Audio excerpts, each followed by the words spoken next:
Ang Pilipinas ngayon. Narito na ang pinakamainit na mga balita na nakalap sa bawat sulok ng bansa. Ihahatid sa bawat Pilipino saan man kayo sa mundo. Ang Pilipinas ngayon. Pakinggan ang bawat kaganapan sa bawat lalawigan. Ito ang Pilipinas ngayon.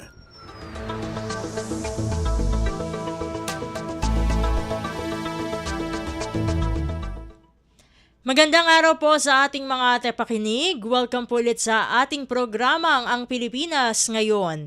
Ito po ang inyong lingkod, Steph Vicente. Samahan niyo po ako sa kabuuan ng ating palatuntunan. Tulad ng dati, mapakikinggan po ang ulat ng ating mga kapatid na himpilan sa probinsya, ang ating mga segmentong balitang negosyo at kalakalan, balitang esports at balitang artista, maging ang ilan sa mga pangunahing balita mula naman dito sa ating bansa. Yan po sa kabuuan ng ating palatuntunan, ang Pilipinas ngayon. Kumpleto, detalyadong balitaan, di papahuli sa mahahalagang kaganapan. Kamustahin ang inang bayan, ang Pilipinas ngayon.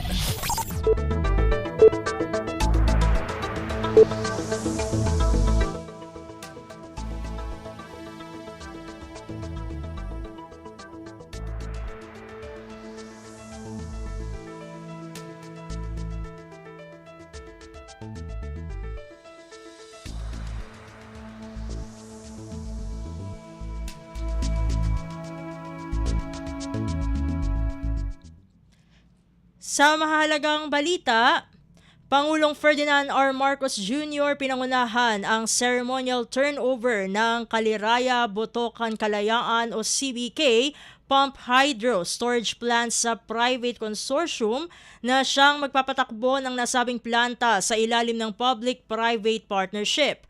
Pamahalaan, patuloy ani ang gumagawa ng mga polisiya para sa mas matibay na power reliability at affordability. Ang detalye ng balita ihahatid sa atin ni Alvin Baltazar. Pinangunahan ni Pangulong Ferdinand R. Marcos Jr. ang ceremonial turnover ng 733.95 megawatt Caliraya Botocan Kalayaan Hydroelectric Power Complex sa Laguna na patatakbuhin ng pribadong sektor sa ilalim ng public-private partnership sa loob ng 25 taon. Ang hakbang ay alinsunod na rin sa pagnanais ni Pangulong Marcos na magkaroon ng matatag at matiyak na handa sa hinaharap ang sektor ng enerhiya sa pagtugon sa pangangailangan ng lumalaking energy demand sa gitna ng lumalawak ding ekonomiya. Ayon kay Pangulong Marcos, isang mahalagang energy asset ng 36.27 billion pesos na kung saan ay makapag-i-invest ang pamahalaan para sa kapakinabangan ng mamamayan habang makakatulong din niya ito para sa renewable energy integration. Dagdag ng Pangulo na patuloy na gumagawa ang gobyerno ng mga polisiya para palakasin ang sistema sa energy sector, kabilang na ang partnership sa pribadong sektor at matiyak ang power reliability at affordability. Pakinggan natin si Pangulong Ferdinand R. Marcos Jr. We in government continue to strengthen the systems in our energy sector by improving policies, processes, and partnerships to ensure that energy reliability and affordability are sustained in the long term. Mula sa Palasyo ng Malacanang para sa Bagong Pilipinas, Alvin Baltazar, Radyo Pilipinas, Radyo Publiko. Pasada ng mga balita mula sa Pilipinas para sa mga Pilipino saan man sa mundo. Ang Pilipinas ngayon.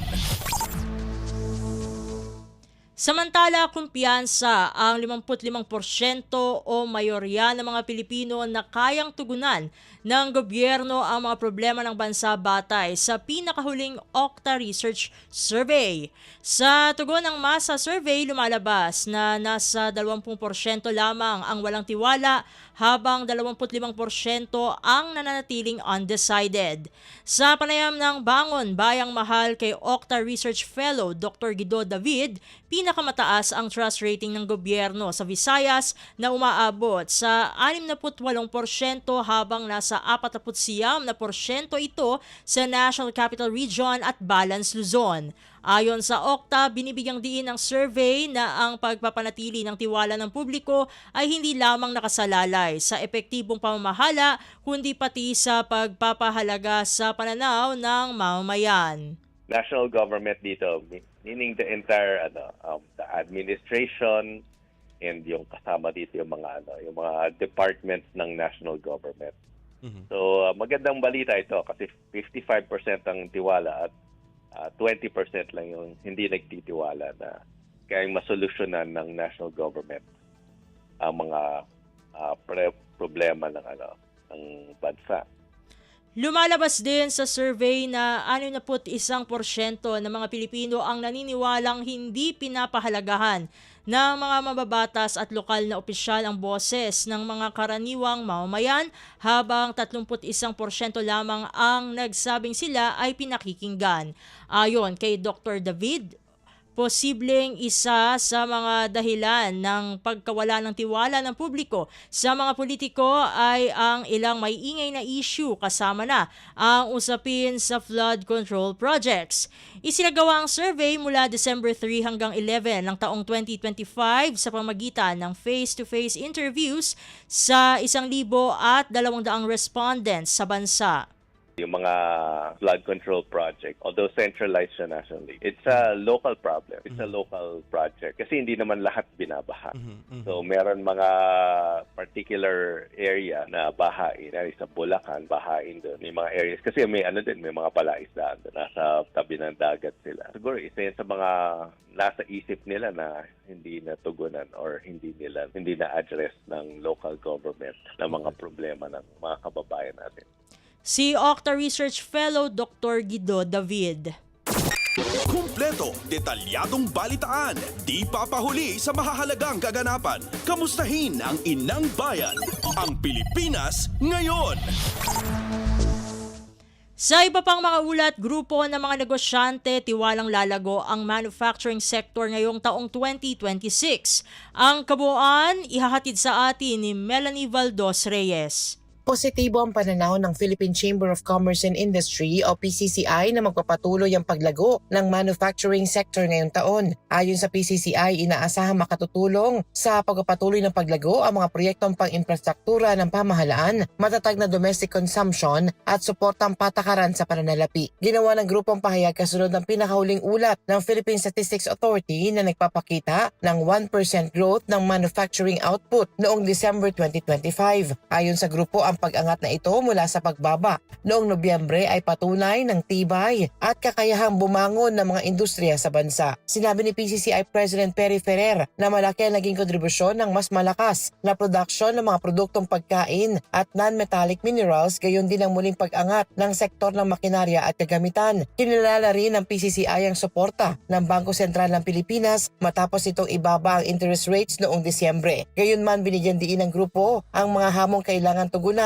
tulad ng pagtaas ng pandaigdigang presyo, problema sa supply chain at mataas na gastos sa enerhiya. Tiniyak ng PCCI ang patuloy nitong pakikipagtulungan sa pamahalaan at mga katuwang na industriya upang palakasin ang competitiveness, hikayatin ang innovation at matiyak ang manufacturing sector ay patuloy na magsusulong ng inclusive growth sa ekonomiya ng bansa. Para sa Bagong Pilipinas, Melanie Valdos Reyes, Radyo Pilipinas, Radyo Publiko.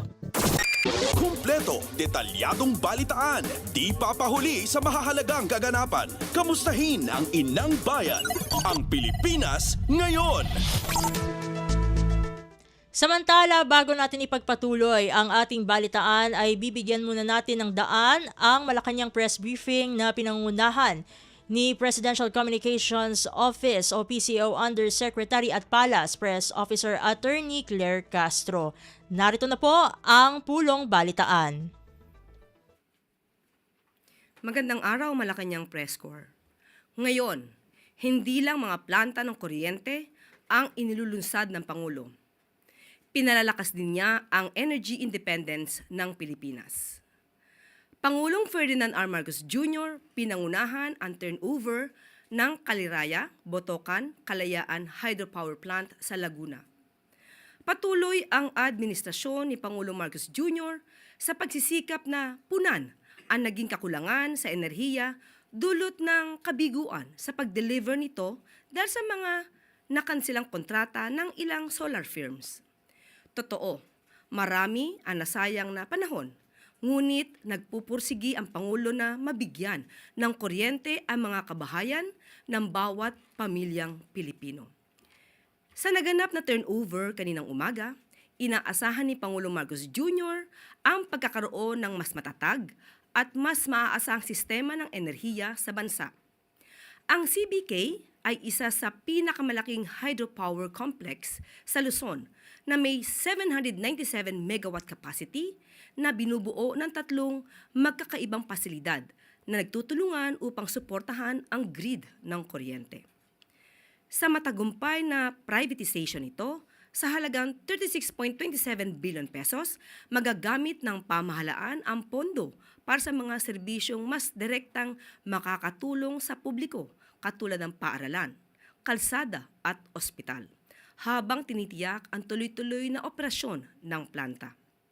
Ang CBK ay nakakatulong din sa mas epektibong pag-integrate ng renewable energy sa grid at sa pamamagitan ng pump storage system ito ay nakakatulong sa pagbalanse ng supply at pangangailangan ng kuryente. Ang mas matatag na enerhiya ay magdudulot ng mas counting brownout at mas maaasahang serbisyo sa mga bahay, ospital, paaralan at negosyo. At sagot din ito sa naising maging regional data center hub ang bansa. Malaking tulong din ito para sa bayan matapos na masayang ang halos 12,000 megawatt na dapat sana ay napakinabangan ng taong bayan. Dahil sa naging kapabayaan ng ilang solar firms, hindi na naisin ng Pangulo na malagpasan ang pagkakataon na manguna ang Pilipinas bilang pangunahing hyperscaler destination. Kaya ngayon, sa ilalim ng administrasyon ni Pangulong Marcos Jr., ipaprioridad ang sektor ng enerhiya at pagpupursigihin ito ng pamahalaan. Turnover of the Caliraya Botocan Kalayaan Hydroelectric Power Plant marks a deliberate step toward an energy system that is steadier in operation, smarter in design, and ready for the future that we are building. Particularly, these resources can be directed towards the immediate needs of the public, such as for classrooms, for roads, and for hospitals. Facilities like CBK help support renewable energy integration into the grid. I'm optimistic that both the CBK complex and our public-private partnership will help power a more secure, more stable, and more forward-looking future for the Filipino people. Thank you very much. Mabuhay kayong lahat. Mabuhay ang bagong Pilipinas. Pilipinas, kinilala ng World Health Organization or WHO dahil sa mga programang nagsusulong sa kapakanan ng mga kabataan. Sa ilalim ng administrasyon ni Pangulong Ferdinand R. Marcos Jr., muling nabigyan ang Pilipinas ng pagkilala mula sa WHO bilang bahagi ng Council of Champions to End Violence Against Children. Ang naturang pagkilala ay tugon ng WHO sa magandang track record ng Department of Health o DOH sa pangunguna ni Secretary Ted Horbosa dahil sa mga programa at serbisyo ng Pilipinas para matuldukan ang pang-aabuso sa mga kabataan. Sa utos ni Pangulong Marcos Jr., mas pinalalakas pa ng DOH ang pagkamit ng Sustainable Development Goal 16.2. Layunin nito na mawakasan ang lahat ng anyo ng karahasan laban sa mga kabataan kagaya ng pag-aabuso, exploitation, trafficking, physical or mental violence, injury at abuse, particular na ang sexual abuse. Maigpit ang mandato ng Pangulo, pangalagaan ang kapakanan ng mga kabataan at kababaihan upang masiguro ang kanilang nutrisyon, kalusugan at kaligtasan. Actually, hindi alam ng marami, trauma surgeon ako at kami yung recipient nitong mga batang na napapahamak sa child abuse. So, ginugulit sila, nababaniat sila, pinapaas niyo sila, ng mga nag-aanda sila or mga adults. So, matagal na ako nag-partner. Ang proseso kasi dyan, yung bata or yung nanay, kuminsan yung tatay na gumulti ko sa bata, yun na nagdadala sa pasyente sa emergency. Tapos pag tinignan namin, yung kwento ng tatay, At maaari na po akong tumanggap ng inyong mga katanungan. Unang tanong po mula kay Let Narciso, DZRH. Good afternoon, Yusek. Ma'am, last week po ay nakapagsumite na ang Independent Commission for Infrastructure ng kanilang accomplishment report sa Office of the President. Nabasa na po ba ito ni Presidente at Anong inaasahang mangyayari pagkatapos? Sa ngayon po ay naibigay na po sa Office of the Executive Secretary at sa ngayon po ay aaralin pa po. Aside po dun sa submission ng report, ma'am, nagkaroon ba ng formal na komunikasyon o nag-usap ba si Presidente at si Justice Reyes? Wala pong naipabigay sa atin na anumang update patungkol po dyan. Maliban lamang po na naisumite ang report sa OES. Next question po, Annalyn Soberano, Bombo Radyo. Yusek, good afternoon. Kanina po, tuluyan na pong pinagtibay ng Justice Panel ang committee report na nagbabasura po sa impeachment laban kay PBBM. Pero ma'am, may provision po sa ating konstitusyon na nagsasabing maaring umusad ang isang impeachment kapag nakakuha po ito ng hindi bababa sa 1/3 votes ng plenaryo sa Kamara.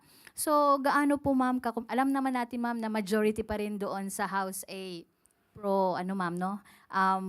Pero gaano po kakumpiyansa ang Malacanang na ang impeachment na ito laban kay PBBM ay tuluyan na pong mabasura at hindi na uusad? Thank you. Ang anuman po mangyayari na solusyon, resolusyon, desisyon po ng House of Representatives ay hindi po ito saklaw ng Pangulo. Pero umaasa po ang Pangulo na kahit na po ang sinasabing impeachment ay isang political tool, umaasa po siya na ang mga miyembro po ng House of Representatives ay maaayon lamang kung anong ebidensya na naipakita at naging discussion sa Committee on Justice. At ang Pangulo po mismo, sa sarili niya, kumpiyansa siya na wala po siyang ginawang anumang impeachable offense. Okay, ma'am, follow up. Ngayong araw, ma'am, nag-file din ng ikatlong impeachment complaint laban kay BP Sara, ang isang religious group at i-endorso po ito ni Representative Leila de Lima. Ano po yung reaction ng Malacanang? Muli, ang sabi naman po ng Pangulo kung ano po ang dapat aralin, proseso po ang dapat na manaig, rule of law, at kung mayroon dapat na managot, ay dapat po managot. Thank you, ma'am. Susunod na tanong po, Luisa Cabato, Inquirer.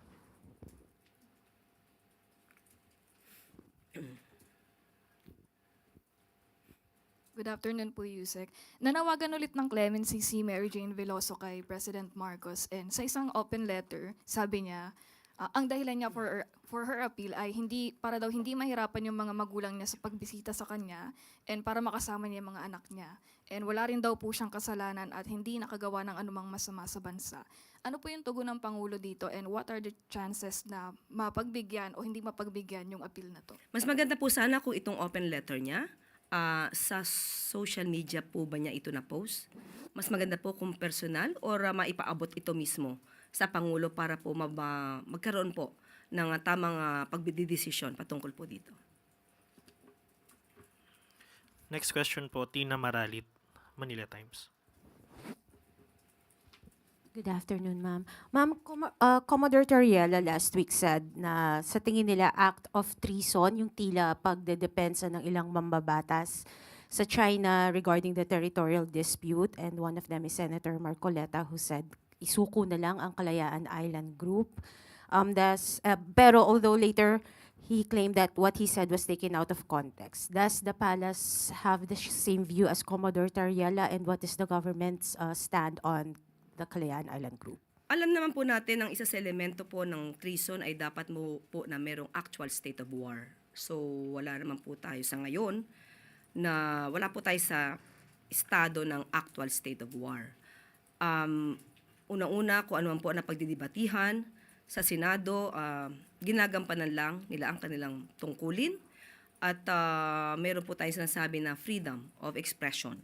Pero ang nais din po ng Pangulo, maipahatid ninuman ng bawat Pilipino kung ano ba ang ating karapatan sa ating teritoryo, kung ano ba ang interest natin sa West Philippine Sea.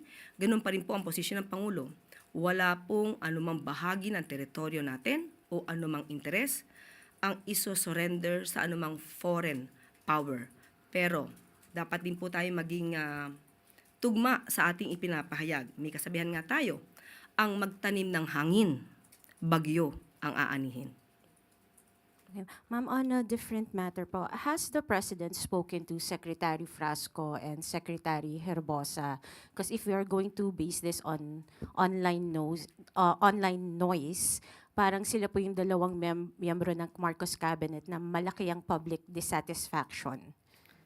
Wala pong anumang pag-uusap patungkol po sa mga sinasabing mga dissatisfaction na binabanggit po sa social media, sa online, at yan lamang po ay puro espekulasyon. So ngayon po, ang dalawa pong kabinete, CABSEC, ay nag-i-enjoy pa rin po sila ng pagtitiwala ng Pangulo. Pero ma'am, may marching orders po ba ang Pangulo sa kanila regarding sa panunungkulan nila as Cabinet Secretary? Hindi lamang po sa kanila, sa lahat po ng kabinete. Pagbutihan ang trabaho, umiwas sa issue ng korupsyon, at pagandihin nila ang interes ng bawat Pilipino sa ating bansa. Salamat po. Huling tanong po mula kay Erica Sinaking, Business World. Good afternoon po, Yusek. Last week, PSP Governor Remolana warned that there's a risk that the Philippines going back to the FATF's gray list. Now, what is the government doing to prevent this? Do we need more legislation? And how do we ensure effective law enforcement versus the money laundering? Sa ngayon po, alam po natin, nakatanggal na po tayo sa gray list ng PATF. At kaya po, nagpaimbestiga ang Pangulo at tuloy-tuloy pa rin po ang pagpapanagot sa mga sangkot upang maging malinis po ang ating bansa sa issue ng korupsyon. Kung may legislation na dapat po, ito po ay trabaho na po ng ating mga mababatas. Kung mayroon pa po sila nakikitang mga kakulangan, sila na po ang maaaring bumalangkas ng anumang bagong batas patungkol po dito.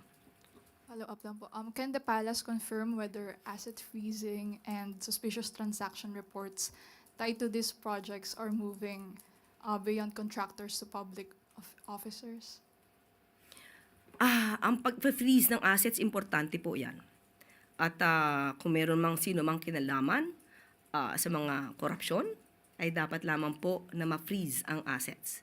Kaya po, hindi lamang po mga investigating bodies ang kailangan mas mobilis, kumilos, pati po yung AMLAC. Dahil meron pong karapatan ng AMLAC na magsagawa, motu proprio ng pag-iimbestiga. Upang kung may nakitaan sila na dapat na ma-freeze ang asset ng sino mang maaaring sangkot, ay magampanan agad nila ito at makapag-file agad ng petition sa Court of Appeals. Last na po, does the President think failure to secure convictions in these cases could weaken the country's standing with FATF's assessors? Sa ngayon, masyado pang maaga na pag-usapan kung may failure to make these culprits liable for their acts. Unang-una po, nagsisimula pa lang po tayo. Meron na po mga nakakasuhan at sinabi rin po ng Ombudsman at ng DOJ ay patuloy pa rin po ang pag-iimbestiga. So tingin natin po ay nakikita naman ito para mapatunayan ng bansa sa pamumuno po ni Pangulo Marcos Jr. na sincero po at seryoso ang administrasyon na ito na pugsain ang korupsyon. Thank you. Yun na po yung huling tanong, Yusek. Back to you po. Salamat. Walang pagsidla ng kalagalakan ang ilang mga benepisyaryo ng Expanded 4PH program at iba't ibang presidential proclamations ni Pangulong Ferdinand R. Marcos Jr. Si Joven Apollo Turga na isa sa 213 families sa Iloilo City na nakatanggap ng Certificate of Entitlement o COE sa ilalim ng Presidential Proclamation No. 1538, naging emotional nang makuha ang kanyang legal land tenure matapos ang 30 taon. Hindi rin mapigilan maluha si Alice Rose Sigumalian, leader ng Mirasolville Homeowners Association Incorporated, matapos na matanggap ang Certificate of Land Allocation kasama ang 367 families sa Iloilo. Ilan lang sila sa mga benepisyaryo ng mas pinaigting at pinalawak na programa na pinapatupad ng Department of Human Settlements and Urban Development o DSUD sa pangunguna ni Secretary Jose Ramon Aliling. Kabilang dito ang implementasyon ng Expanded 4PH na flagship housing program ni Pangulong Marcos Jr.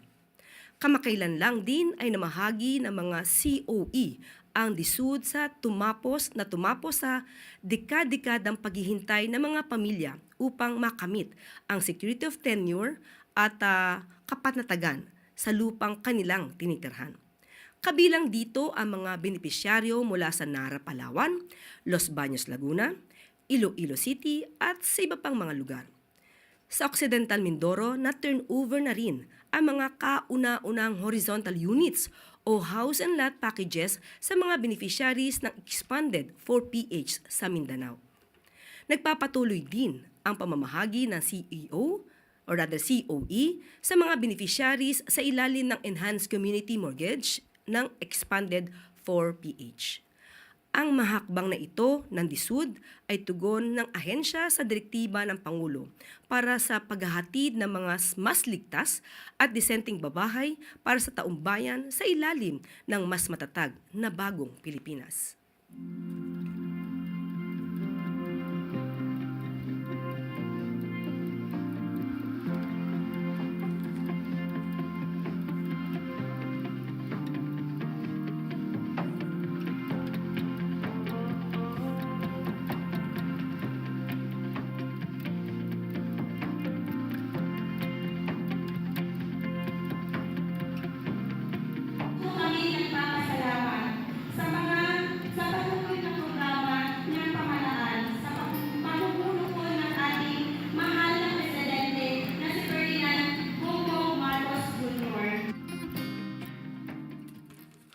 At bago po tayo magtapos, meron po mahalagang announcement.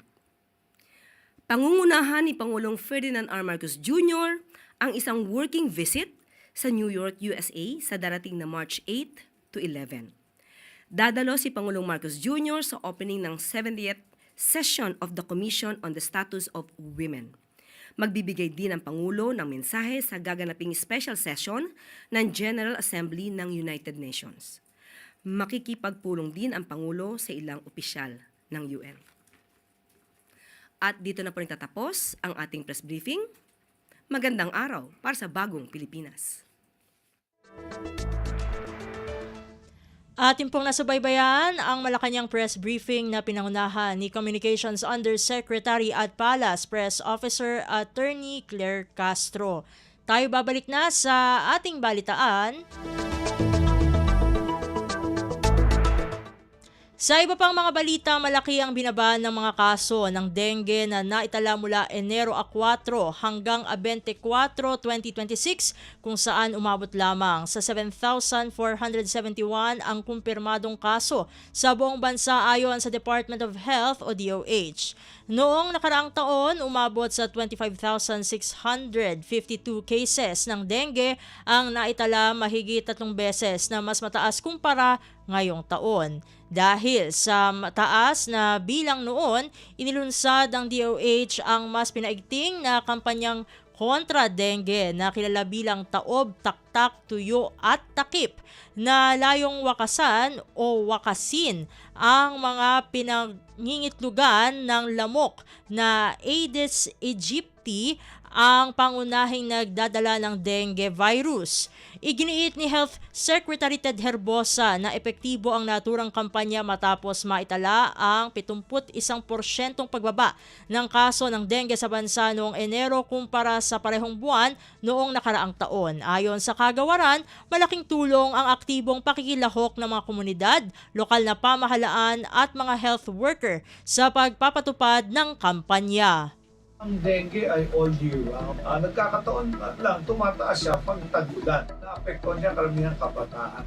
Kasi nga, syempre, pag hindi ka pa nagka-dengue, pwede ka talagang makagat ng damok na may dengue at magkaroon ng sakit. So reminder natin yan sa lahat ng ating mga kababayan. Taob, taktak, tuyo, takip. Si Health Secretary Ted Herbosa.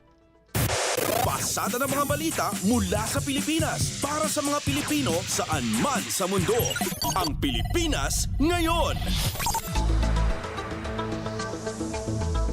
Samantala, bagong Balikbayan Act hiniling ng isang mambabatas na agarang aksyonan ng Senado. Ang detalye ng balita ihahatid sa atin ni Kathleen Forbes.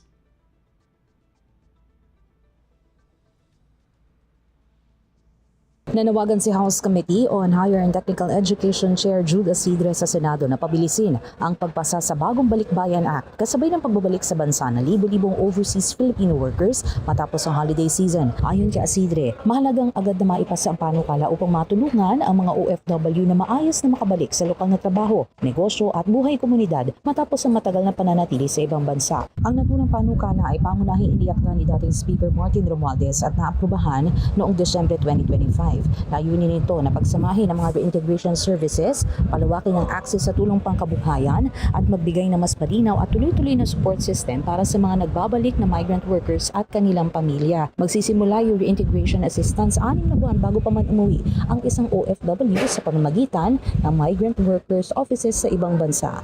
Ayon kay Asidre, ang agarang aksyon ng Senado ay magsisilbing patunay na handa ang Kongreso na tumbasan ng konkretong reforma ang sakripisyo ng mga OFW para sa bansa. Para sa Bagong Pilipinas, Kathleen Fortes, Radyo Pilipinas, Radyo Publiko.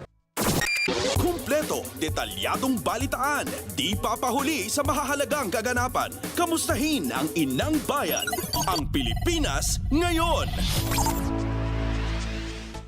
Samantala, pumirma ang Pilipinas at Australia ng isang kasunduan na magbibigay hudyat sa mutual recognition ng seafarer certificates kung saan inaasahang mababawasan ang administrative barriers sa pagitan ng dalawang bansa. Kaugnay nito ay pinaliwanag ni Maritime Industry Authority Standards of Training, Certification and Watchkeeping o Marina STCW Office Executive Director Samuel Batalla sa programang Global na Tayo ng Radyo Pilipinas World Service na ang Memorandum of Understanding o MOU sa pagitan ng dalawang bansa ay bahagi ng pagsunod ng Pilipinas sa STCW Convention para sa certification ng ating mga mandaragat. Pagbibigay diin ni Executive Director Batalla, ang naturang MOU ay tanda lamang na nakikita ng bansang Australia na fully compliant ang Pilipinas sa itinatakda ng STCW Convention. Now, yung Memorandum of Understanding ay napaka-importante po yan kasi requirements po yan para sa isang, for example, Australia, para makakuha sila ng seafarers sa atin, Filipino seafarers, kailangan meron tayong Memorandum of Understanding. Ibig sabihin, si Australia po ay naniniwala na fully compliant tayo sa mga requirements ng STCW Convention. Kaya po, hire nila yung ating mga Filipino seafarers. Tukuyan ay mayroong mahigit 60 memoranda of understanding sa pagitan ng Pilipinas at iba pang mga bansa, isang tanda na legal na pagtatrabaho ng ating seafarers sa mga lugar na sakop ng mga kasunduang ito. Currently, meron na ho tayong Memorandum of Understanding with 67 countries. Okay? So ito pong 67 countries na ito, sila po yung mga i-employ, no? Nag-hire ng mga Filipino seafarers. So ibig sabihin, legal po, no? Na yung kanilang employment sa ating mga Filipino seafarers. So malaking bagay po, malaking oportunidad kasi for example, si Australia, meron tayong 782 Filipino seafarers sa barko nila. And they have more or less 700 Australian registered vessels. So with this Memorandum of Understanding, meron pong oportunidad na madagdagan yung Filipino seafarers sa mga barko ng Australia. Maritime Industry Authority Standards of Training, Certification and Watchkeeping o Marina STCW Office Executive Director Samuel Batalla. Pasada ng mga balita mula sa Pilipinas para sa mga Pilipino saan man sa mundo. Ang Pilipinas ngayon. Samantala, bago natin ituloy muli ang ating balitaan ay tayo makiki-update mula sa Office of Civil Defense sa Northern Mindanao o Region 10 dahil alam natin na dumaan o nanalasa sa naturang rehiyon ang bagyong Basyang. Kaya makakasama natin, kaugnay nito, ay makakasama na natin sa linya ng ating komunikasyon si Director Antonio B. Sugarol ng OCD Northern Mindanao. Director Sugarol, welcome po sa Ang Pilipinas Ngayon. Si Steph Vicente po ito ng Radyo Pilipinas World Service. Good afternoon din, Steph. Welcome dito sa Office of Civil Defense. Meron tayong update regarding our reporting at the Office of Civil Defense, and we are closely monitoring the ongoing road clearing operation in the city of Iligan. At kaugnay po nito, no, dahil nga tayo magbabahagi ng updates sa ating mga kababayan, siguro itong mga ating mga nakikinig sa atin na Filipinos working and living abroad na target audience ng ating himpilang Radyo Pilipinas World Service ay may mga kamag-anak dyan sa Northern Mindanao, particular sa Iligan City. So, nabanggit natin yung Iligan, pero ano-ano pong eksaktong mga lugar sa Region 10 ang apektado, masabing pinaka-apektado nitong bagyong Basyang? Alam mo, Steph, we were thinking initially na ang effect ni Tropical Storm Basyang last week would be substantial for the Northern Mindanao this time. But thank God, of the 5 provinces in Northern Mindanao, we have Bukidnon, Misamis Oriental, Misamis Occidental, Camiguin, and Lanao del Norte. It is only so far the highly urbanized city of Iligan na masabi nating tinamaan. Kasi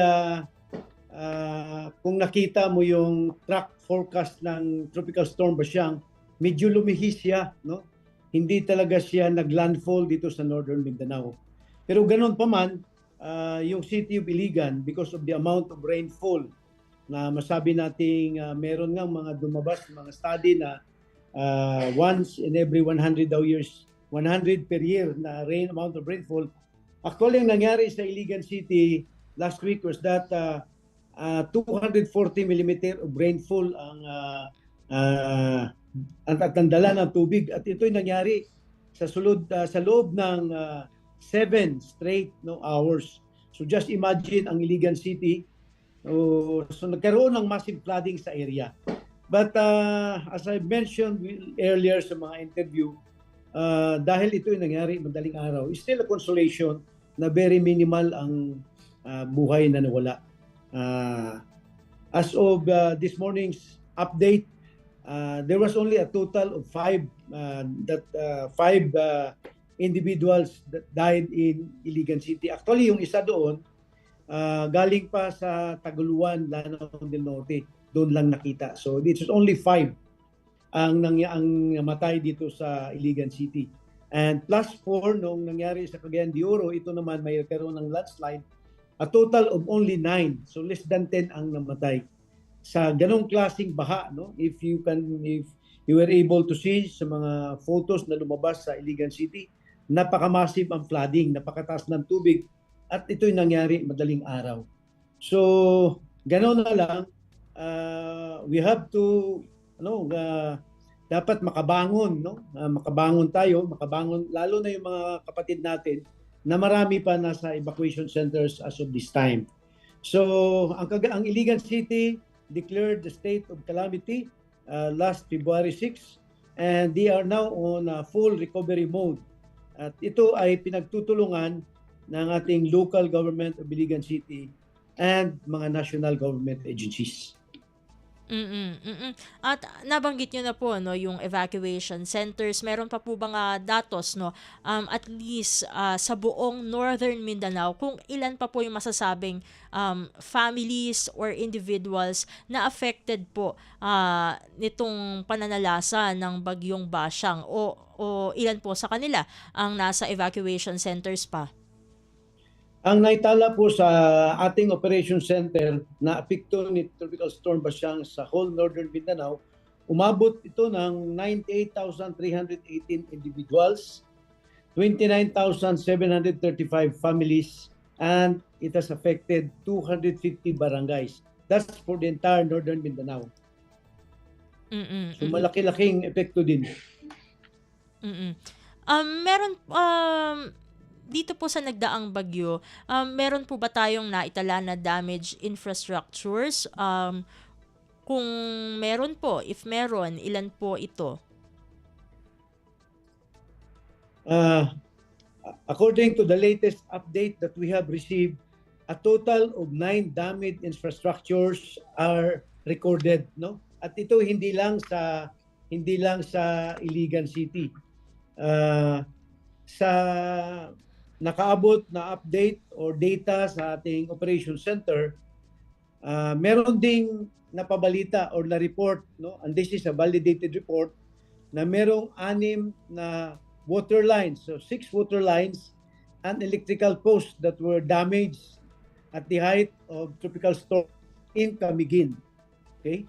And another 3 flood control projects, these are identified as revetment in Lugait, Misamis Oriental. So a total of 9 damaged infrastructures are reported as of today. Now, gusto kong ipaabot sa ating mga tagapakinig step na merong kinakandak na rapid damage assessment and needs analysis doon sa Iligan City. Ito ay binubuo ng mga ahensya, 10 ahensya ng ating national government, and they started last Saturday. Hopefully, they will be able to finish their task and they can report to the city mayor. Kasi yung Ardana, ito yung umpisa. At after nito, makukuha natin yung complete and accurate data on what transpired on the ground. So ulitin ko po, 10 ahensya ng gobyerno nagtulong-tulong, kinakandak nila yung Ardana. At dito makumpisa ang ating, dito sa kanilang mga datos, makukuha, umpisahan ang long-term rehab and recovery. And bago ko tunguhin po no yung coordination with other agencies dahil medyo napahagingan niyo na po yun. Nagkaroon po ba ng power outages at kumusta po ang linya ng komunikasyon within Northern Mindanao? Wala na. At the height of Super Typhoon Basyang, wala namang massive power interruption sa Northern Mindanao. But in some areas like Iligan City, nagkaroon talaga ng power interruption, no? At siguro ito yung ginawa dahil sa massive flooding. Napakataas ng tubig at kailangan patayin muna yung electrical connection. And as of today, ang natitirang areas or barangays na lang in Iligan City na sabihin natin ongoing yung power restoration ay umabot na lang ng 15. So there are remaining 15 areas in Iligan City na yung kanilang may ongoing restoration of power. So hopefully within the day or within the week ma-restore na po yung remaining 15 areas. Pero yung signal naman po no diyan sa Region 10 okay naman po Director Sugarol?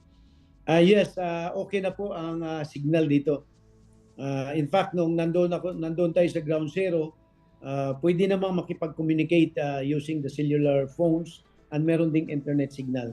But we hope na mag-improve ito lalo in the next few days or within the week. And then yun nga po no tulad ng aking nabanggit kanina, gusto ko din pong kumustahin. Kumusta po ang coordination with at least the national government agencies po muna no, particular sa pamahagi po ng assistance doon po sa mga naapektuhan ng bagyo.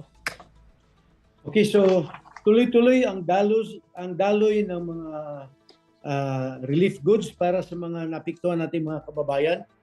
At nagtutulungan ang local and national government in this regard.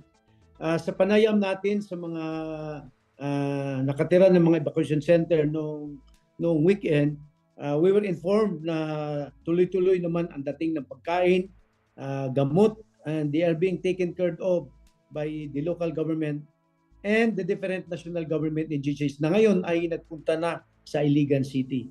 Gusto din nating ipaalam sa ating mga listener staff na last Saturday, bumisita ang Secretary of Department of Social Welfare and Development, si Secretary Rex Gatchalian, at siya mismo gumawa ng survey at nagkaroon ng pagpulong with the City Mayor, Mayor Frederick Xiao, at mga opisyal ng iba-ibang ahensya ng gobyerno. And according to Secretary Gatchalian, yung short-term needs, no, ito yung usual na pinambibigay ng DSWD in accordance with the instructions of the President, they will provide, no, the Department of Social Welfare and Development. In fact, hindi lang sa Iligan ito, sa lahat na napiktuhan ng bagyong si Basyang. For the information of our listeners, tuloy-tuloy ang coordination ng DSWD sa aming pamahalaan sa pagtransport ng mga relief goods galing sa kanilang mga warehouses papunta doon sa mga lugar na napiktuhan. Siguro ito na lamang po, no, ang huli kong katanungan para sa inyo, Director Sugarol, kasi alam kong very busy ang inyong tanggapan sa syempre sa monitoring po, no, ng pagbangon ng ating mga kababayan sa Northern Mindanao mula sa nagdaang bagyo. Ano na lamang po ang inyong paalala para sa mga apektado, maaari po, no, dun sa mga yung mga nasa evacuation centers pa o yung mga nag-aayos ng kanilang mga kabahayan, no? Yung overall po na mga naapektuhan nitong bagyo. Ano po ang inyong mensahe para sa kanila? Nais po natin ipabot sa ating mga kapatid at lalo na sa kanilang mga kamag-anak na ngayon ay wala sa Iligan, na ang gobyerno po, ang local at ang national government ay walang hinto na ang paggawa sa kanilang mandato upang sa labing madaling panahon masuportuhan ang ating mga kapatid na naging biktima ng bagyong si Basyang, no? Tuloy-tuloy po, nasa heightened alert pa rin ang ating opisina kagaya ng Iligan City, and we are continuously monitoring, no, the progress of work. Lahat po ng mga pangangailangan ng Iligan City, ito ngayon ay tinutugunan ng ating mga national government. And hopefully in the next few days, we will be able to identify ano yung mga priority infra projects na kakailangang tulungan ng ating national government per request of the city mayor, no? Kagaya na sinabi ko kanina, according to the Secretary of Department of Social Welfare and Development, yung near-term needs ng ating mga evacuees, no, considered ano na to, we have enough supplies and funds for this. And it is only yung mga sinabi ni Mayor, no, yung mga project, yung mga long-term project later on na kailangang dadaan sa proseso upang magkaroon siya ng complete rehabilitation and recovery. And with that po, maraming salamat po, Director Sugarol, sa pagsama niyo po dito sa programang Ang Pilipinas Ngayon. God bless po at stay safe po sa inyo pong lahat na nandyan sa Northern Mindanao. Thank you very much, Steve, and salamat po sa inyong interview.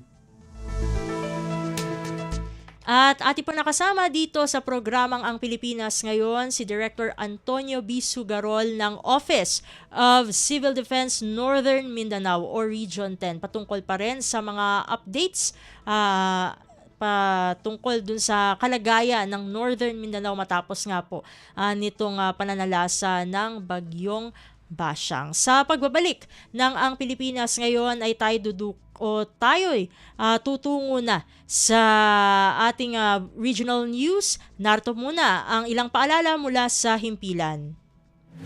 Paliwanag mo sa tao na hindi totoo yan. Dahil ang totoo, yung totoo ang dapat ninyong malaman. Nagkalat sa internet ang fake news o mali at fake news. Tinatakot niyo yung tao. What they are doing is creating panic. We say no. Yung pagkalat ng fake news. And some of it's dangerous. Sana iwasan po natin pag-spread ng fake news. At di magpapakalat ng disinformation at misinformation ang kasulukuyang administrasyon. Stop telling us fake news because you're wrong. Para sa totoo at mapagkakatiwalaang mga balita at impormasyon, Radyo Pilipinas. Balita mula sa lalawigan sa bawat rehiyon ng ating bayan. Dito sa Ang Pilipinas Ngayon. Nagbabalik na po ang Pilipinas ngayon at narito na ang bugso ng ating mga regional news. Dadako muna tayo sa rehiyon ng Luzon. Philippine Statistics Authority o PSA Region 2 sinimulan ng mag-ikot sa mga bayan at syudad para irehistro ang mga benepisyaryo ng 4Ps PhilSys. Narito ang buong balita na ihahatid sa atin ni April Ratio mula sa Tugigaraw. Target itang irehistro ti Philippine Statistics Authority wenno PSA Region 2 ti amin na benepisyaryo ti Pantawid Pamilyang Pilipino Program wenno 4Ps para iti Philippine Identification System wenno PhilSys ID. Tapno maragpat dayto inrugin ti ahensya iti koordinasyon da iti Department of Social Welfare and Development ti panaglawlaw kadagiti na duma-duma nga ili ken syudad iti rehiyon. Iti agdama ket madama nga isayangkat ti ahensya. Ti off-site PhilSys registration ni Coastal Town ti Palanan Isabela. Ganda ti aktibidad na maiya sidagdag iti serbisyo ti gobyerno kadagiti komunidad, aglalo kadagiti geographically isolated and disadvantaged areas. Dumanon iti 4,556 a 4Ps beneficiaries iti nasaong nga ili, ti target a may rehistro iti dayting aktibidad. Namnamaan nga agbayag ti nasaong nga off-site registration naging nga Pebrero 13, 2026. Manipod syudad ti Tugigaraw dayti ni April sa Lucan Ratio para iti Radyo Pilipinas World Service. Balita mula sa lalawigan sa bawat rehiyon ng ating bayan.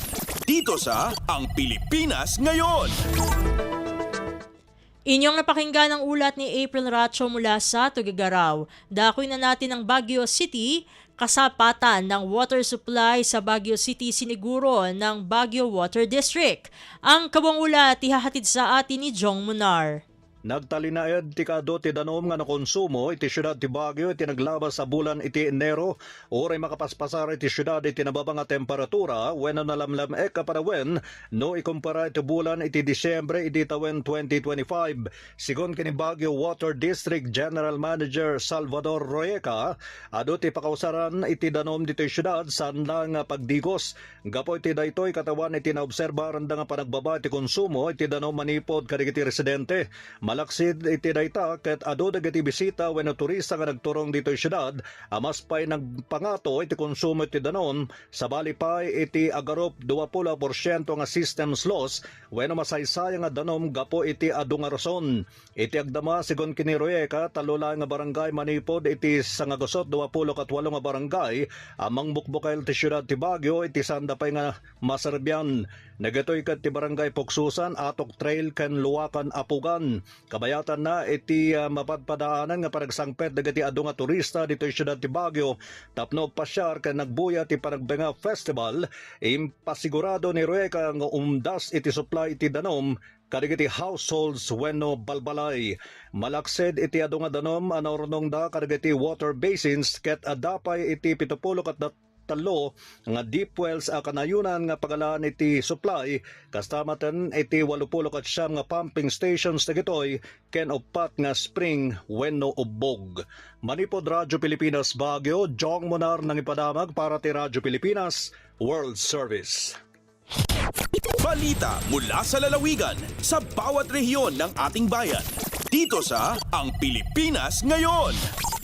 Inyong napakinggan ang ulat ni Jong Munar mula sa Baguio City. Puntahan naman natin ang Virac, ilang bayan sa Catanduanes nakaranas ng pagbaha at landslide dahil sa shear line.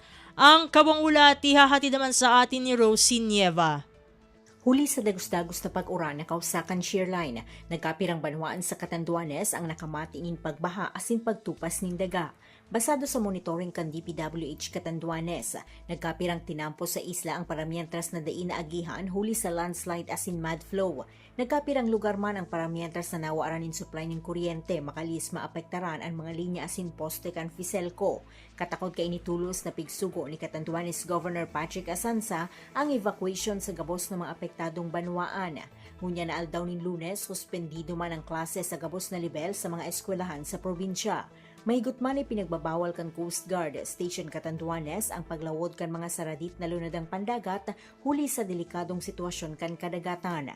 Padagos ng pangapudan kan mga otoridad sa publiko na magtinir na alerto, imonitor ang mga abiso asin tulos na mag-evakuar nganing malikayan ang anuman na insidente na kausa kan maraot na panahon. Gikan sa RP Virac, ini si Rosie Nieva para sa Radyo Pilipinas World Service. Balita mula sa lalawigan sa bawat rehiyon ng ating bayan. Dito sa Ang Pilipinas Ngayon. Inyong napakinggan ang ulat ni Rosie Nieva mula sa Virac. Puntahan na natin ang Kabisayaan. Department of Social Welfare and Development o DSWD Field Office 6 nakapagpaabot ng mahigit sa 1.2 milyong piso na tulong sa mga pamilyang naapektuhan ng Bagyong Basyang. Narito si Marian Grace Erenieta para sa balita mula sa Iloilo. Naglabot sa masobrang 1.2 million pesos na bilisang humanitarian assistance ang ginpanagtag sa Department of Social Welfare and Development Field Office 6 sa mga naapektuhan nga pamilya sa Bagyo Basyang sa Region 6. Sa nasambit nga kantidad, masobra sa 82,000 pesos ang napalabot sa mga naapektuhan sa Aklan, masobra sa 3,000 pesos sa Capiz, masobra sa 1 million pesos sa Iloilo, kag masobra sa 93,000 sa Iloilo City. Lakip sa gimpalabot sa ahensya ang family food packs kag ready-to-eat food items. Sa datos sang DSWD6, naglabot sa masobra 7,000 nga pamilya o kung 24,000 nga individual ang apektado sa Bagyo Basyang sa rehiyon. Sa karon may 43 pa ka individual nga nagatiner sa sulod sang evacuation center kag 375 naman ka individual ang nagatiner sa ila himata o kun kakilala. Nagikan sa Iloilo, Marian Grace Aranyata para sa Radyo Pilipinas World Service. Balita mula sa lalawigan sa bawat rehiyon ng ating bayan. Dito sa Ang Pilipinas Ngayon. Inyong napakinggan ang ulat ni Marian Grace Erenieta mula sa Iloilo. Dakoy naman natin ang Mindanao. Department of Social Welfare and Development o DSWD Caraga nagsagawa ng benchmarking activity sa mga residential care facility ng DSWD Region 11. Ang detalye ihahatid sa atin ni Maymay Benedicto mula sa Davao. Gipangunahan sa Department of Social Welfare and Development Field Office 11 o DSWD ang pagdawat sa mga staff gikan sa DSWD Caraga alang sa tulo ka adlaw nga benchmarking activity sa DSWD 11 Centers of Residential Care Facilities kon CRCFs ni aging simana. Tumong sa mga aktibidad nga pakusgan ang mga tahas sa mga institusyon pinaagi sa pakigkambyoanay og mga kaalam ug pag-ambit og mga estratehiya sa paghatag og dekalidad nga serbisyo sa mga residential ug center-based care alang sa mga anaa sa poor sector lagi pa mga bata, kababaihan, senior citizen ug mga persons with disability. Isip kabahin sa benchmarking, gibisita sa mga opisyal ug staff sa DSWD Caraga ang pipila ka mga residential facilities nga ginumalaan sa DSWD 11 sama na lamang sa Home for Girls and Women, Regional Rehabilitation Center for the Youth, Home for the Aged ug Angels Haven. Nahimo pong pamaagi ang aktibidad aron nga makita ang mga best practices ug mga oportunidad para sa kolaborasyon tali sa DSWD Caraga ug DSWD 11 alang sa dugang pagpalambo sa dekalidad ug epektibong residential care services. Gikan Davao City, Maymay Benedicto para sa Radyo Pilipinas World Service. Balita mula sa lalawigan sa bawat rehiyon ng ating bayan. Dito sa Ang Pilipinas Ngayon. Inyong napakinggan ang ulat ni Maymay Benedicto mula sa Davao. Dadakuin na natin ang Butuan, Philippine Hawk Eagle na iligtas at pinalaya sa Agusan Marsh Wildlife Sanctuary. Pakinggan ang balita mula kay Jocelyn Morano. Napalgan nga Philippine Hawk Eagle malampusong gibuhian sa Department of Environment and Natural Resources kon DNR Caraga Region dito sa buffer zone sa Agusan Marsh Wildlife Sanctuary. Ang maong eagle napalgan sa usa ka residente sa Barangay Magaod, Loreto, Agusan del Sur nga si Benji Giraldo Mugoy o gitugyan ngadto sa Community Environment and Natural Resources Office o Senro Loreto. Giamo makini sa Senro diin mo timbang ang maong hawk eagle sa 1.1 kilograms. Human masuta nga ana kini sa maayong kondisyon. Dali usab kining gibuhian timaan sa nagapadayong paningkamot sa ahensya nga kaprotektahan ang wildlife ug forest ecosystem sa rehiyong Caraga. Gidayeg usab si Dumugoy sa pag-turnover sa nakitang hawk eagle ngadto sa Senro Loreto. Sumala pa mahinungdanon ang community participation para magmalampuson ang wildlife conservation initiatives. Ang presensya sa hawk eagle indikasyon unsa ka healthy ang forest ecosystems sa Agusan Marsh. Gikan sa RP Butuan, kini si Jocelyn Morano para sa Radyo Pilipinas World Service. Balita mula sa lalawigan sa bawat rehiyon ng ating bayan. dito sa Ang Pilipinas Ngayon. Inyong napakinggan ang ulat ni Jocelyn Morano mula sa Butuan. Dadakuin na natin ang Marawi, City Social Welfare and Development Office at lokal na pamahalaan ng Marawi na mahagi ng tulong sa mga residenteng naapektuhan ng Bagyong Basyang. Narito ang kawang ulat mula kay Malik Mambuay. Miyamgay sa panabang ang Marawi City Social Welfare and Development o di na CSWD Office kung akibubuling ang mga darpa siyagadan o baging basyang sa Marawi City amini pagupayan unso ang mayor sa city si Sharif Zain Lanto Gandamra Augusto Vice Mayor si Atty. Mahul Usman Gandamra inimbulalan sa ugop kung mga barangay lagi dadalay waste kilala agus sa Amy Road sa miyamgay sa CSWD sa panabang ko ang makakikinanglan ay kabas sa CSWD aantap sa programa ini na din mituman sa ugop ko ang kinanglan ang mga pamilya aki abinasan agud mambu mapakilay o gobyerno sa Marawi suwa panamariran panabang ko kasasakpaniran ang mga darpa damya panutul mias lang ko mga residente isang Kaya City Marawi. Gibo si Malik Mambuhay po sa Marawi City para sa Radyo Pilipinas World Service. Balita mula sa lalawigan sa bawat rehiyon ng ating bayan. Dito sa Ang Pilipinas Ngayon. At inyo pong napakinggan ang ulat ni Malik Mambuhay mula sa Marawi. Dito na nagtatapos ang ating regional news. Narito naman ang ating segmentong Balitang Negosyo at Kalakalan na susundan ng segmentong Balitang Sports parehas na ihahatid sa atin ng ating kasamang si Leo Magpayo.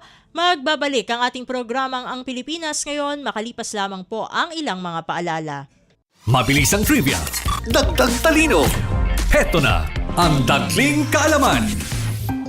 Sa kasaysayan, ang pinakamalakas na lindol na naitala sa bansa ay ang magnitude 8.0 Moro Gulf earthquake noong August 17, 1978 na nagdulot ng 12 metro ng tsunami at umagaw ng maraming buhay. Isa rin sa mga pinakatumatak ay ang 1990 Luzon earthquake, magnitude 7.8 na yumanig sa Baguio City dahilan ng matinding pinsala, pagkasawi ng daang-daang buhay at pagkasira ng mga gusali. Isang paalala, laging maging handa sa lindol. Kaunting kaalaman na malaking dagdag talino. Abangan muli ang susunod na Dagling Kaalaman. Lagay ng ekonomiya, kalakalan, negosyo at iba pa. Atin ang alamin dito sa Ang Pilipinas Ngayon.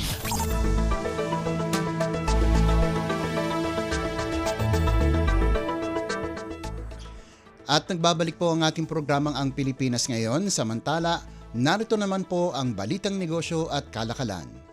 Nakipagkasundo ang Department of Labor and Employment o DOLE sa Land Bank of the Philippines upang gamitin ang Link.Biz portal bilang opisyal na electronic payment facility ng ahensya.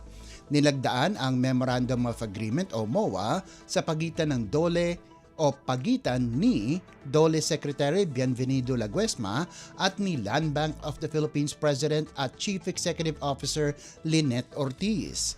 Layunin ng kasunduan na pabilisin at pagaanin ang mga transaksyon ng publiko sa pamamagitan ng online payment collection sa mga tanggapan ng DOLE sa central at regional offices. Alinsunod sa advokasya ni Pangulong Ferdinand R. Marcos Jr. na palawakin ang digital government services. Sa ilalim ng sistema, maaari nang magbayad online ang mga kliyente sa loob at labas ng bansa gamit ang Land Bank accounts, iba pang BancNet member banks, GCash at Maya na may agarang kumpirmasyon ng bayad bilang patunay ng transaksyon. Ayon sa DOLE, inaasahang mababawasan ang processing time at mawawala na ang pangangailangang bumalik pa sa tanggapan para lamang kumuha ng opisyal na resibo bilang bahagi ng modernisasyon ng serbisyo at pagpapahusay ng karanasan ng kliyente. Lagay ng ekonomiya, kalakalan, negosyo at iba pa. Atin ang alamin dito sa Ang Pilipinas Ngayon. Umabot sa $112.5 billion ang gross international reserves o GIR ng bansa hanggang sa katapusan ng Enero 2026 ayon yan sa Bangko Sentral ng Pilipinas o BSP. Ang mas mataas na GIR ay nagsisilbing matibay na pananggalang laban sa panlabas na panganib sa ekonomiya. Batay sa ulat, ang kasalukuyang GIR ay katumbas ng 7.5 na buwanang halaga ng inaangkat ng mga produkto at bayarin para sa serbisyo at primary income. Sa cloud din nito ang humigit kumulang 4.1 na beses ng panandaliang panlabas na utang ng bansa batay sa residual maturity na nagpapakita ng matatag na kakayahan ng Pilipinas na tugunan ang mga obligasyong panlabas. Ang GIR ay binubuo ng foreign-denominated securities, dayuhang salapi at iba pang reserve assets kabilang ang ginto. Ayon pa sa BSP, ang pagtaas ng GIR ay indikasyon ng patuloy na katatagan ng panlabas na posisyon ng ekonomiya ng bansa sa gitna ng mga hamon sa pandaigdigang merkado. Lagay ng ekonomiya, kalakalan, negosyo at iba pa. Atin ang alamin dito sa Ang Pilipinas Ngayon.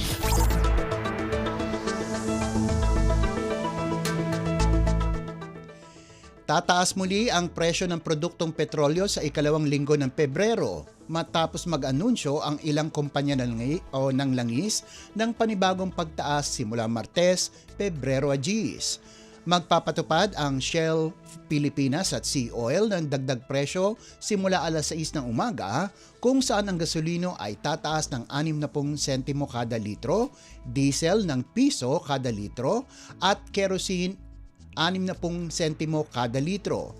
Samantala, susunod naman ang clean fuel sa alas 4 ng hapon na may parehong pagtaas. Ayon sa Department of Energy o DOE, itinutulak pataas ang presyo ng langis sa pandaigdigang merkado ng tumitinding tensyon sa pagitan ng Estados Unidos at Iran kasunod ng mas matinding crackdown ng Iranian security forces sa mga protesta na ayon sa mga rights group ay nagresulta sa libo-libong nasawi.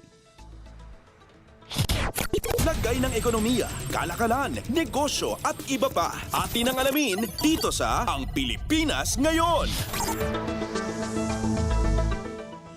At para naman sa halaga ng palitan, ayon sa Bangko Sentral ng Pilipinas ngayong Lunes, ika-9 ng Pebrero, ang halaga ng piso kontra sa dolyar ay nasa 58 piso at 62 sentimo. Ang Japanese yen naman po ay nakakahalaga ng 37 sentimo. Ang Singaporean dollar ay nasa 46 na piso at 13 sentimo. 4 na sentimo naman ang won ng South Korea. At nagkakahalaga ng 8 piso at 45 sentimo ang isang yuan ng China.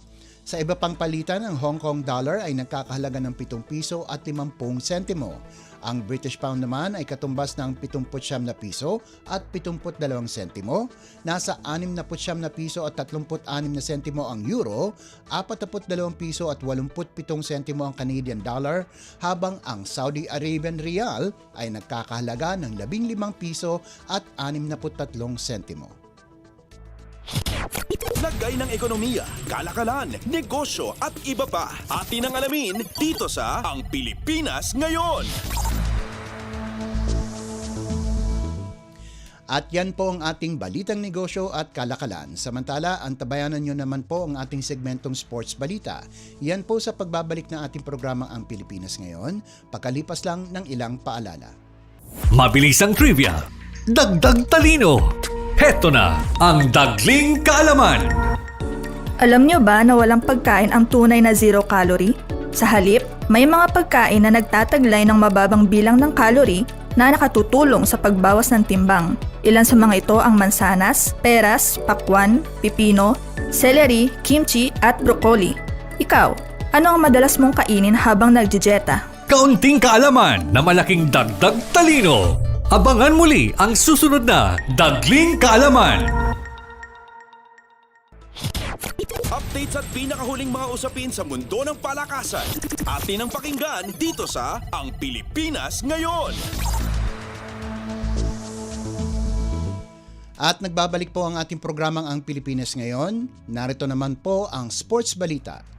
Magpapatuloy ang Middle East Tour ni Filipina tennis star Alex Ayala habang binubuksan niya ang kampanya sa 2026 Qatar Open laban sa Czech rising star na si Teresa Valentova sa round of 64 ngayong Lunes.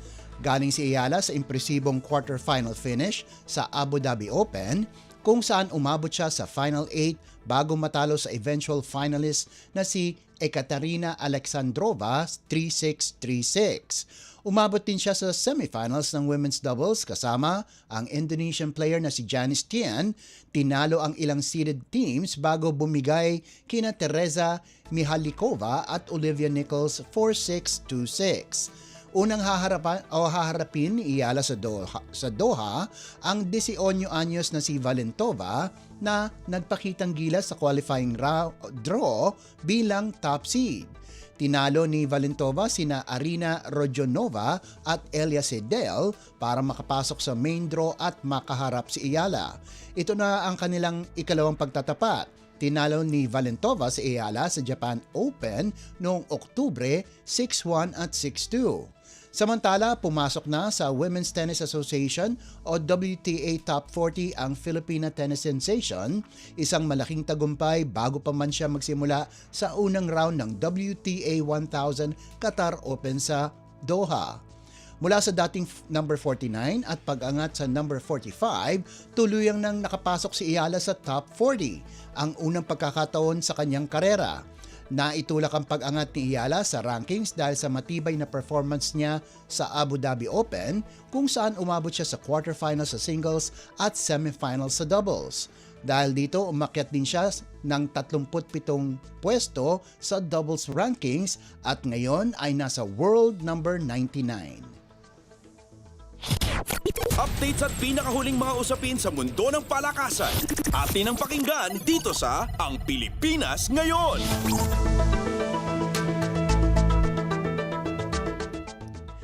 Patuloy na naging matatag at maasahang sandigan ng opensa ng PLDT si Savvy Davison na muling nagpakitang gilas sa pagbubukas ng 2026 Premier Volleyball League o PVL All-Filipino Conference. May tuturing na pamatay simula ang ipinakita ng Filipino-Canadian star matapos pangunahan ng high-speed hitter sa straight sets na upset laban sa Creamline. Nagrehistro si Davison ng malakalimaw na triple-double para ihatid ang PLDT sa 25-22, 25-17 at 25-23 panalo sa PhilOil Eco Oil Center sa San Juan. Nakagawa si Davison ng 26 na puntos mula sa 23 kills at 3 kill blocks bukod pa sa 11 excellent digs at 10 excellent receptions. Isang kumpletong performance na nagbigay ng matinding pakayag laban sa Creamline na kumpleto sa pagbabalik ni Gia de Guzman, Bernadette Pons at Gemma Galanza. Dahil dito, kinilala si Davison bilang unang PVL Press Corps Player of the Week na inihahatid ng Pilipinas Live para sa Enero at 31 hanggang Pebrero 7. Inamin ni Davison na nakaka-intimidate ang makaharap ang isang kompletong Creamline lineup. Pero nanatili siyang kalmado at nakatutok sa game plan.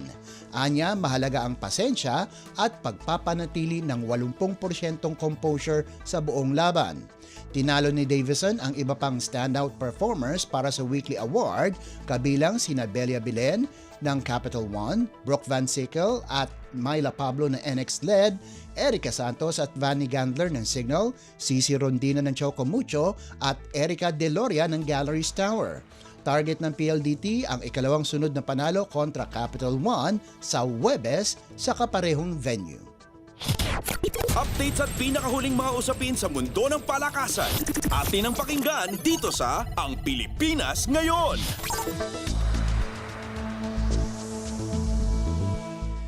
At bilang pangwakas sa ating segmentong sports balita, pinadali ng San Beda University ang trabaho matapos talunin ang San Sebastian College Recoletos 25-17, 25-21 at 25-23 para sa ikatlong magkakasunod na panalo sa NCAA Season 101 Men's Volleyball Tournament na ginanap sa San Andres Sports Complex.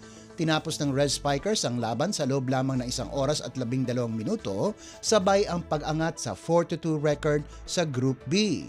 Muling nanguna si Axel Van Boek para sa San Beda, kumamada ng 17 puntos habang nag-ambag din ng 11 excellent receptions. Nagbigay ng dagdag na lakas sina Ryan Rossman na may 11 puntos at Henry Bakil na may 10. Pinatakbo naman ni Setter Dominic Castañeda ang opensa kung saan nagtala ito ng 20 excellent sets mula sa 23 na koponan at nakapuntos din ng isa. Sinubukan ng San Sebastian na makasabay sa likod ng 12 puntos ni Kyle Villamor at 10 ni Christian Alba, ngunit hindi nila napanatili ang ritmo at bumagsak sa 3-3 sa Group A. Kahit nagpakita ng huling paghahabol sa ikatlong set, nanaig pa rin ng disiplina at firepower ng San Beda para selyuhan ang straight sets win. Lalong tumitibay ang kampanya ng Red Spikers bilang isa sa pinakamainit na koponan sa torneo habang kailangan namang bumawi ng Stags sa papainit na elimination round. Updates at pinakahuling mga usapin sa mundo ng palakasan. Atin ang pakinggan dito sa Ang Pilipinas Ngayon. At yan ang pinakahuling balita sa larangan ng palakasan. Ito po si Leo Magpayo. Samantala, susunod naman po ang ating segmentong Balitang Artista na ihahatid sa inyo ni Mama JT. Yan po sa pagbabalik ng ating programang Ang Pilipinas Ngayon, pagkalipas lang ng ilang paalala. Alagang Amoso mula sa Associated Marine Officers and Seamen's Union of the Philippines. Hatid ay kaalaman tungkol sa mga serbisyo para sa ating mga seafarers. Tatalakay sa kanilang mga benepisyo at karapatan. Pag-uusapan ang kanilang kalagayan at ilalatag ang iba pang mahahalagang programa na bunga ng pagtutulungan ng pamahalaan at iba't ibang ahensya. Alagang Amoso. Kasama si Camille Simbulan tuwing Sabado dito sa Radyo Pilipinas World Service. Ang latest, ang hottest sa showbiz and entertainment. Heto na sa Ang Pilipinas Ngayon. Muli pong nagbabalik ang programang Ang Pilipinas Ngayon. At halu, magandang araw sa ating mga chismoso at chismosang nag-aabang ng mga trending na balita sa mundo ng showbiz. Ito na ang ratsyada ng ating mga chika. Ikwinento ng veteran singer na si Ogie Alcacid na muntik na itong mamatay noong Desyembre ng nakaraang taon habang ipinagdiriwang nila ni Regine Velasquez ang kanilang ika-15 wedding anniversary sa isang bakasyon kasama ang pamilya. Matapos ang isang konsyerto, nabulunan daw si Ogie ng kinain nitong manok at nawalan ng malay. Agad siyang sinagip o nasagip ng anak nilang si Sarah na isang nurse na nasa Australia na mabilis na rumisponde. Ayon kay Regine, labis ang kanyang takot dahil inakala niyang mawawala na ang kanyang asawa. Mabuti na lamang at nakarecover si Ogie matapos o makalipas ang ilang sandali. Dahil sa insidente, nagkaroon siya ng malalim na realizations tungkol sa ikli ng buhay at mas pinahahalagahan ang pamilya. Ang latest, ang hottest sa showbiz and entertainment. Heto na sa Ang Pilipinas Ngayon. Samantala, sa latest vlog naman ni Juan Mig Bondoc, diretsahan niyang tinanong ang konsihala ng Quezon City na si Aiko Melendez kung magiging girlfriend niya ito habang magkasama silang nag-food review sa isang resort sa Zambales. Kitang-kita ang pagiging komportable at sweet nila sa isa't isa sa naturang vlog kaya lalong kinilig ang viewers. Nang tanungin ni Juan Mig kung papayag si Aiko na maging girlfriend and later kung pakakasalan na nga, pa-suspense ang naging sagot ni Aiko at sinabing abangan na lang sa sarili niyang vlog. Matagal nang may history ang dalawa at inamin ni Juan Mig na hindi nawala ang pagmamahal niya kay Aiko sa loob ng halos 3 dekada. Bukas din umano silang dalawa sa pagpapakasal. At ang latest, ang hottest sa showbiz and entertainment. Heto na sa Ang Pilipinas Ngayon. So tuloy natin yun ha, matagal na kasi may history ang dalawa. At inamin ni Juan Mig na hindi nawala ang pagmamahal niya kay Aiko sa loob ng mahigit o halos 3 dekada. Bukas din umano silang dalawa sa pagpapakasal at suportado sila ng manager ni Aiko na si Ogie Diaz, pati ng netizens. Base sa mga komento, overwhelmingly positive ang reaksyon ng publiko at marami ang umaasang malapit na ang kasalan ng dalawa. Samantala, sa huli natin chika for today, nagbigay ng madamdaming tribute ang asawa ni Chito Miranda na si Neri Miranda para sa ika-50 karawan nito noong Pebrero 7. Sa isang Instagram post, ibinahagi ni Neri ang mahabang birthday message at larawan ng handwritten letter ni Chito.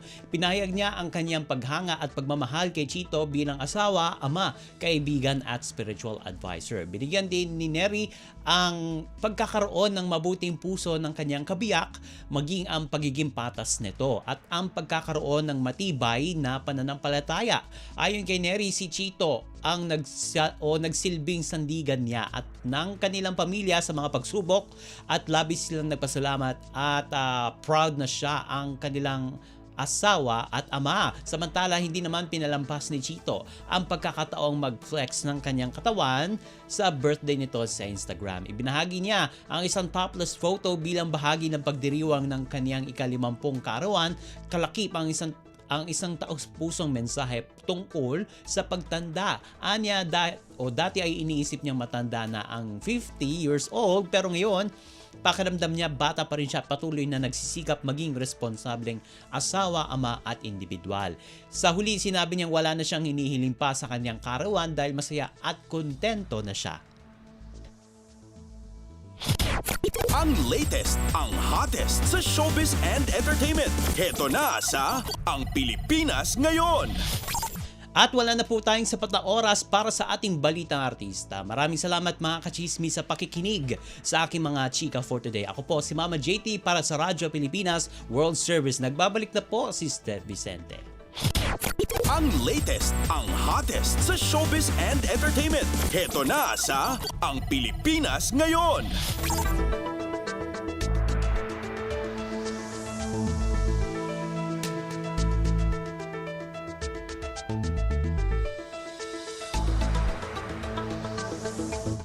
At inyo pong napakinggan ang ating segmentong Balitang Artista para sa araw na ito. Yan na rin po ang kabuuan ng ating programa. Magpapasalamat na tayo sa ating mga nakasama sa studio na sina Milo Jonella, Susan Aison, Hero Lucero, Justin Ocias at Anthony Pimentel. Salamat din sa ating executive producer para sa araw na ito na si Jerome Toledo. Salamat din sa mga naghatid ng mga ulat mula sa Kamaynilaan at mga probinsya, pati na rin ang naghatid sa atin ng mga segmentong Balitang Negosyo at Kalakalan at segmentong Balitang Sports na si Leo Magpayo at syempre at maraming salamat din sa naghatid sa atin ng Balitang Artista na si Mama JT. At pinasasalamatan din natin ang ating station manager na si Mr. Ray Sampang. Maraming salamat to hanggang sa susunod na edisyon ng ating palatuntunan. Huwag kalimutang mag-like, mag-follow at mag-subscribe na sa mga social media account ng Radyo Pilipinas World Service upang maging laging updated sa mga mahahalagang balita. Patuloy ding sumubaybay sa pamagitan ng ating Evox PBS receiver app at sa ating shortwave radio. Ito pong muli ang inyong lingkod, Steph Vicente. Mabuhay po tayong mga Pilipino. At yan ang Pilipinas Ngayon. Muling samahan sa parehong oras at alamin ang pinakahuling mga kaganapan at balita saan man kayo naroon. Ang Pilipinas Ngayon.